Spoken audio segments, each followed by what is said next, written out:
जिसके खाते से नरेगा मजदूरी जो कर रहा है, जिसके खाते से पैसा ग्राम देखिए प्रधान कोई सुन लीजिए, हाँ, पहले सवाल सुनिए। ग्राम प्रधान द्वारा अगर ये कहा जाता है कि हमारा पैसा है और किसी के खाते से अंगूठा लगाकर पैसा निकलवा रहा है, तो उस संबंध में वो व्यक्ति क्या करे? पहले तो उनको अंगूठा, क्या उस दलित को कैसे न्याय मिलेगा सर?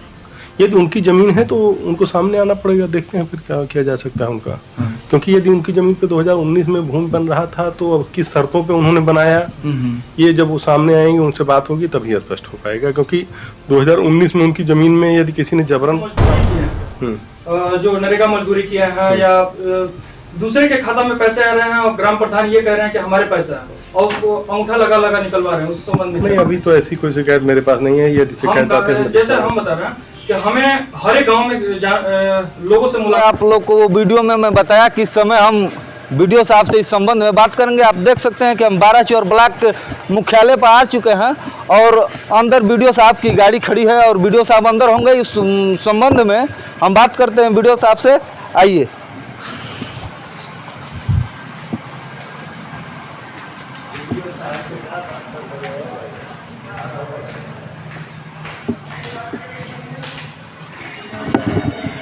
हाँ वीडियो साहब खोलिए, बता दीजिए, मीडिया आए हैं। अरे बता रहे थे गुरु, बताइए।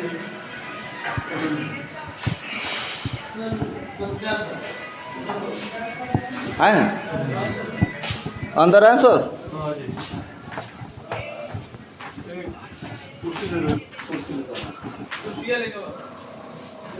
ये आप देख सकते हैं हमारे बीच 12 चौर के खंड विकास अधिकारी मनोज कुमार वर्मा जी जुड़ चुके हैं और इनसे उस ग्राम सभा और उस पंचायत भवन के बारे में बात करेंगे जो दलित की जमीन में बना है और क्या मामला है। सर बहुत बहुत स्वागत करते हैं। हाँ बताएं। जो ग्राम सभा नखलौली मल्लारी का एक पंचायत भवन है जो दलित की जमीन में बनाया गया है सर, क्या कहना चाहेंगे उसमें? इसमें एक शिकायत आई थी कि एक व्यक्तिगत जमीन पे पंचायत भवन बनाया गया है। इसमें जांच के लिए पंचायत सचिव को निर्देशित किया गया है कि अभिलेख देखकर बताएं जमीन किसकी है। जी सर, ग्राम सभा में कुछ लोगों का ये कहना है कि जैसे जो मजदूरी किए हैं, जो नरेगा मजदूरी किया है या दूसरे के खाता में पैसे आ रहे हैं और ग्राम प्रधान ये कह रहे हैं कि हमारे पैसा है और उसको अंगूठा लगा निकलवा रहे हैं, उस संबंध में नहीं, अभी तो ऐसी कोई शिकायत मेरे पास नहीं है। यदि शिकायत आते हैं जैसे हम बता रहे हैं कि हमें हर एक गांव में लोगों से मुलाकात होती है और कहीं ना कहीं इस संबंध में शिकायत मिलती है, क्या कहना चाहेंगे आप? अब इंडिविजुअल शिकायत आती है, कोई व्यक्ति यदि अपने नाम के साथ आता है तो मैं उसका खाता चेक कराता हूँ, फिर काम किया है। जिसका आवास आया और उसको मजदूरी नहीं मिली, दूसरे के अकाउंट में अंगूठा लगा पैसा निकाल लिया गया, इसको क्या करना? शिकायत कर्ता का नाम मुझे पता होना चाहिए, तब मैं बताऊं कि इसमें क्या कहूँगा। और सर एक और जानकारी, पंचायत भवन बिना रजिस्ट्री की जमीन के बन गया है सर, कैसे आपके जहन में नहीं था? नहीं, ये पंचायत भवन 2019 में शुरू हुआ है जी, और मेरी तैनाती 2022 में ब्लॉक में हुई है, तो मैं ये तो नहीं बता सकता हूँ कि मेरे जहन में क्यों नहीं था। पंचायत भवन की नींव पड़ी होगी 2019 में और जमीन उस समय देखी जानी थी कि ये किसकी जमीन है। 2022 में मैं आके सारे पंचायत भवनों की जमीन का परीक्षण तो करूंगा नहीं कि कौन सा पंचायत भवन कैसी जमीन बनाए, लेकिन लखनौली पंचायत भवन की जमीन के संबंध में एक शिकायत आई है जी कि ये सार्वजनिक भूमि पर ना होकर व्यक्तिगत भूमि पे बनाया गया है।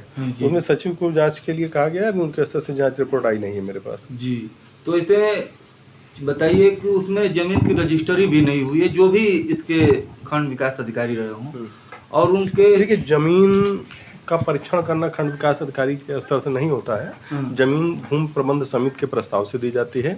भूमि प्रबंध समिति का सचिव होता है लेखपाल और उसका अध्यक्ष होता है प्रधान। पंचायत सचिव का काम होता है कि भूमि प्रबंध समिति के द्वारा चिन्हित की गई जमीन पे पंचायत भवन का निर्माण कराना। इसमें तत्कालीन लेखपाल ने क्या रिपोर्ट दी, तत्कालीन प्रधान उस समय भूमि प्रबंध समिति की बैठक में क्या निर्णय लिया गया, ये सब अभिलेख परीक्षण के बाद ही स्पष्ट हो पाएगा। अब क्या उस दलित को कैसे न्याय मिलेगा सर? यदि उनकी जमीन है तो उनको सामने आना पड़ेगा, देखते हैं फिर क्या किया जा सकता है उनका। क्योंकि यदि उनकी जमीन पे 2019 में भूमि बन रहा था तो अब किस शर्तों पे उन्होंने बनाया, ये जब वो सामने आएंगे उनसे बात होगी तभी स्पष्ट हो पाएगा। क्योंकि 2019 में उनकी जमीन में यदि किसी ने जबरन काम शुरू किया था तो उनको तत्काल पुलिस के पास, प्रशासन के पास अपनी बात रखनी चाहिए थी। यदि 2019 में जमीन पे उनके बना और 2022 में उन्होंने जी। ये बात बताई है, तो अब समझना पड़ेगा कि उस समय किस आधार पे उन्होंने अपनी ज़मीन दी और अब क्या कारण है। जी, ये प्रधान प्रतिनिधि के खिलाफ एक सोशल मीडिया पर वीडियो वायरल हो रही है, जिसमें प्रधान प्रतिनिधि का आप पे लगातार आरोप लगा रहे हैं कि जो इस समय नवागत खंड विकास अधिकारी हैं, वो किसी भी काम करने के लिए हमसे 5% कमीशन मांगते हैं। अब प्रधान प्रतिनिधि मेरे सामने आए तो मैं भी उनकी बात सुनूं कि क्या कारण है। ये आपको मैं सबूत दिखा सकता हूँ सर, कि जिसमें आप वो खुलाम कर रहे हैं कि 5% हम से लेते हैं। ये प्रधान प्रतिनिधि आएंगे सामने तभी पता लगेगा क्या बात है। अच्छा सर, जिसके खाते से नरेगा मजदूरी जो कर रहा है, जिसके खाते से पैसा ग्राम प्रधान देखिए, द्वारा, कोई सुन लीजिए, हाँ। पहले सवाल सुन। ग्राम प्रधान द्वारा अगर ये कहा जाता है कि हमारा पैसा है और किसी के खाते से अंगूठा लगाकर पैसा निकलवा रहा है, तो उस संबंध में वो व्यक्ति क्या करे? पहले तो उनको अंगूठा ही नहीं लगाना चाहिए। अपना अंगूठा लगाने के लिए बैंक तक वह व्यक्ति स्वयं गया होगा। बैंक से कोई कर्मी तो उनके यहाँ आया नहीं होगा। कोई व्यक्ति, यदि आपके खाते से कोई व्यक्ति पैसा ले रहा है और आप उसको दे रहे हैं, तो जाहिर सी बात है कि आपकी भी उदासीनता है, आपकी लापरवाही है। कोई अगर वो व्यक्ति नहीं जानता तो वो करे क्या? उसको ऊपर आरोप लगा रहे हैं, लेकिन वो व्यक्ति करे क्या? अगर वो व्यक्ति आके मेरे सामने शिकायत तो करे, बस यही चीज। कम से कम जिसके खाते से पैसा निकला है, उन्होंने क्यों दिया प्रधान को और प्रधान ने क्यों मांगा, वो कम से कम आके उनको बताना पड़ेगा। तो अभी पंचायत भवन की जांच में क्या चल रहा है सर? पंचायत भवन की भूमि का आपने बताया था कि भूमि को लेकर कुछ विवाद है। भूमि के लिए सचिव को जो है निर्देशित किया गया है। सचिव अभिलेख देखकर बताएंगे कि, क्योंकि तत्कालीन पंचायत सचिव भी निलंबित हो चुके हैं, तो वर्तमान पंचायत सचिव को भी भूमि के विषय में कोई जानकारी नहीं है कि भूमि प्रबंध समिति में उसमें क्या निर्णय हुआ। वो रिकॉर्ड देखने पर ही पता लगेगा। अभी कितना दिन तक ये मामला ये आपका? 1 सप्ताह, अधिकतम 2 सप्ताह, उससे ज़्यादा नहीं। चलिए, ये थे हमारे बीच 12 चौर के खंड विकास अधिकारी। चलिए, इस वीडियो से जुड़े तमाम मित्रों को बहुत बहुत शुक्रिया, शुभकामना, धन्यवाद।